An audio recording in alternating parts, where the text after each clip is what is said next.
यति बेला हामी देवदहको चाहिँ टटेरा भन्ने ठाउँमा छौँ।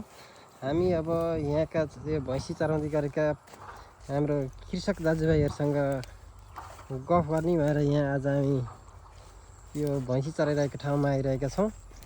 आजभोलि मान्छेहरू चाहिँ भैँसी चराउने आफ्नो कृषि गर्नेमा एकदमै गर्न नखोज्ने देखिन्छन्। तर हामीसँग एकजना युवा हुनुहुन्छ, यी टक्क देखिनु भएको छ। उहाँ चाहिँ यी भैँसी चराउन हिँड्नु भएको छ। उहाँलाई हामीले चाहिँ केही क्वेसनहरू सोध्नेछौँ। हेलो हेलो हेलो, हजुरको नाम के होला? मेरो नाम सरोज नेउपाने। सरोजजी कहाँदेखि हुनुहुन्छ? म देवदह 3 टटेराबाट। ए देवदह 3 टटेरादेखि है। अनि यहाँ के लागि आउनुभएको? यहाँ त भैँसी चराउन।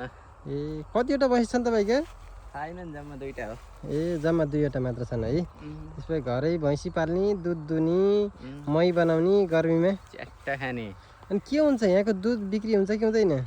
दुध त हारालुस हुन्छ। ए ल हेर्नुहोस्, गरे के हुँदैन भन्ने एउटा राम्रो उदाहरण हुनुहुन्छ उहाँ। अनि के छ अहिले पढाइ चाहिँ के गर्दै हुनुहुन्छ? मैले चाहिँ पढाइ अहिले ब्याचलर सकेर अब मास्टर्स जोइन हुने बेलामा हो। उहाँले आफ्नो पढाइलाई निरन्तर राख्दै कृषि पनि गर्दै हुनुहुन्छ। यी भैँसी चराउनु भएको छ। अनि के छ, खेतहरू आफै रोप्नुहुन्छ? खेत त हाम्रो त लगभग 3 बिघा जति रोपिन्छ नि।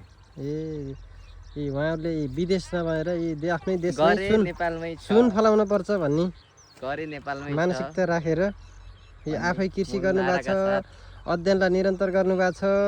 अहिले के छ खेतमा, के छर्नु भएको छ कि के छ? अहिले मकै छ खेतमा।